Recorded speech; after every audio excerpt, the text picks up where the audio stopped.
மகாபாரதத்தில் ஆயிரக்கணக்கான கதாபாத்திரங்கள் இருக்கின்றன. வீரர்கள் இருக்கிறார்கள், ஞானிகள் இருக்கிறார்கள், கடவுளர்கள் இருக்கிறார்கள். ஆனால் ஒரே ஒரு மனிதன் மட்டும் அழகிலும் உலகின் உச்சத்தில் இருந்தான், வீரத்திலும் உலகின் உச்சத்தில் இருந்தான், காதலிலும் உலகின் உச்சத்தில் இருந்தான். அந்த மனிதன் பெயர் அர்ஜுனன். வணக்கம் நண்பர்களே, ரூட்ஸ் ஆஃப் தமிழுக்கு மீண்டும் ஒருமுறை நல்ல வரவு. இன்று நாம் பேசப்போவது மகாபாரதத்தின் மிகவும் அழகான, மிகவும் சக்தி வாய்ந்த, மிகவும் மர்மமான கதாபாத்திரத்தை பற்றி. அர்ஜுனன் என்றால் வெறும் வில்லாளி என்று நினைக்கிறீர்களா? தவறு. அர்ஜுனன் என்பவன் ஒரு அதிசயம். இந்த வீடியோவை முழுவதும் பாருங்கள்.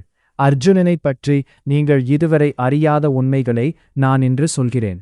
முதலில் அர்ஜுனனின் பிறப்பு கதையிலிருந்து தொடங்குவோம். அர்ஜுனன் சாதாரண மனிதனின் மகன் இல்லை. அவன் இந்திரனின் மகன், தேவர்களின் அரசனின் மகன். ஆனால் பூமியில் பிறந்தான். குந்தி என்ற தாயின் வயிற்றில் பிறந்தான். குந்தி மந்திரம் உச்சரித்தாள். இந்திரன் வந்தான். அர்ஜுனன் பிறந்தான். அர்ஜுனன் என்ற பெயருக்கு அர்த்தம் என்ன தெரியுமா? வெண்மை, தூய்மை, பளபளப்பு. ஒரு மனிதனுக்கு இந்த பெயர் கொடுக்கப்பட்டது என்றால் அவன் தோற்றத்திலும் குணத்திலும் எவ்வளவு அழகாக இருந்திருப்பான். இப்போது அர்ஜுனனின் உடல் அழகைப் பற்றி மகாபாரதம் என்ன சொல்கிறது என்று பாருங்கள். மகாபாரதத்தில் வியாசர் அர்ஜுனனை விவரிக்கும்போது சொல்கிறார், கமலத்தைப் போன்ற கண்கள், சந்திரனைப் போன்ற முகம், தாமரை இதழ்களைப் போன்ற உதடுகள், சிங்கத்தின் தோளுடல், யானையின் நடை. இவை எல்லாம் ஒரு மனிதனில் சேர்ந்திருந்தன என்றால் அவன் எப்படி இருந்திருப்பான்? ஆனால் அர்ஜுனனின் உண்மையான அழகு அவன் உடலில் இல்லை, அவன் திறமையில் இருக்கிறது, அவன் குணத்தில் இருக்கிறது, அவன் வாழ்க்கையில் இருக்கிறது. அதை இப்போது பார்ப்போம். அர்ஜுனனின் வில் திறமை. உலகில் எந்த வீரனும் அர்ஜுனனுக்கு நிகரான வில்லாளி இல்லை என்று மகாபாரதம் தெளிவாக சொல்கிறது.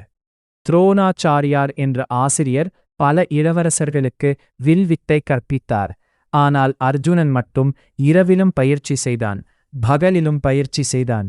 குருடராலும் அம்பு எய்யும் திறனை வளர்த்து கொண்டான். ஒரு இரவு துரோணர் அர்ஜுனன் இருட்டிலும் பயிற்சி செய்வதை பார்த்தார். அன்று துரோணர் சொன்னார், உலகில் உன்னைவிட சிறந்த வில்லாளி இருக்க மாட்டான் என்று. இப்போது அர்ஜுனனின் மிகவும் பிரசித்தமான சாதனை மச்சயந்திரம். திரௌபதை சுயம்வரம். ஒரு மேடையில் சுழரும் மீன். அந்த மீனின் கண்ணை நோக்கி அம்பு எய்ய வேண்டும். ஆனால் கீழே நீரலில் மட்டும் பார்க்க வேண்டும், நேரடியாக மேலே பார்க்கவே கூடாது. இந்த சவாலை கர்ணன் முயற்சினான், தோற்றான். துரியோதனன் முயன்றான், தோற்றான். உலகின் மிகவும் பெரிய வீரர்கள் தோற்றார்கள்.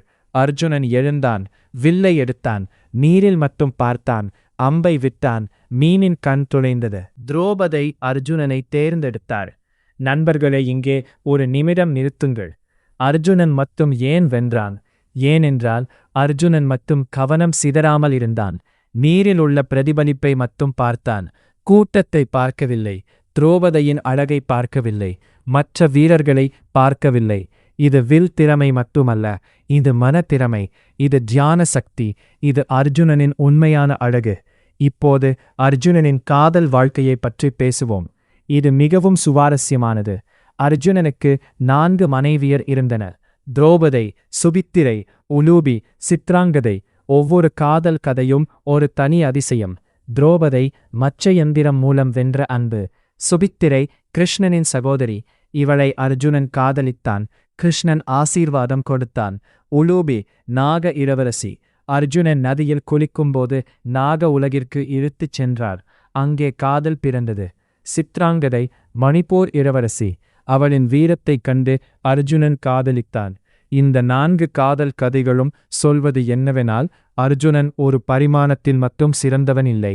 அவன் வீரனாகவும், காதலனாகவும், மகனாகவும், நண்பனாகவும், சீடனாகவும் எல்லா பரிமாணங்களிலும் சிறந்தவன். இப்போது மிகவும் முக்கியமான கேள்வி, அர்ஜுனனின் மிகவும் பெரிய தருணம் எது? போர் மட்டமா? உலூபியின் காதலா? மச்சயந்திரம் சாதனையா? இல்லை.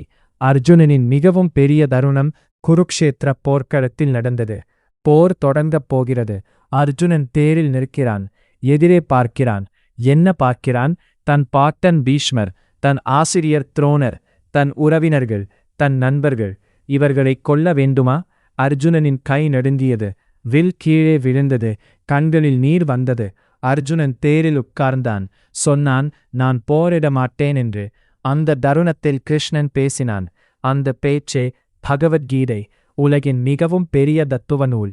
அர்ஜுனனின் வலியிலிருந்து உலகிற்கு ஒரு ஞானம் பிறந்தது. ஒரு மனிதன் உடைந்தான். அந்த உடைவிலிருந்து ஒரு புத்தகம் பிறந்தது. அந்த புத்தகம் இன்று உலகின் எல்லா மொழிகளிலும் படிக்கப்படுகிறது. இது அர்ஜுனனின் உண்மையான அழகு. வெளியே அழகு, உள்ளே வலிமை, மனசில் உணர்வு, போரில் திறமை, காதலில் ஆழம், இவை எல்லாம் சேர்ந்தவனே அர்ஜுனன். நண்பர்களே, இந்த வீடியோ உங்களுக்கு பயனுள்ளதாக இருந்தால் இப்போதே லைக் பண்ணுங்கள். அர்ஜுனனை பற்றி இன்னும் ஆழமாக அறிய விரும்புகிறீர்களா? கமெண்டில் சொல்லுங்கள். ரூட்ஸ் ஆஃப் தமிழ் சேனலை சப்ஸ்கிரைப் செய்யாதவர்கள் இப்போதே சப்ஸ்கிரைப் பண்ணி பெல் ஐகான் அழுத்துங்கள். காத்திருங்கள். வணக்கம்.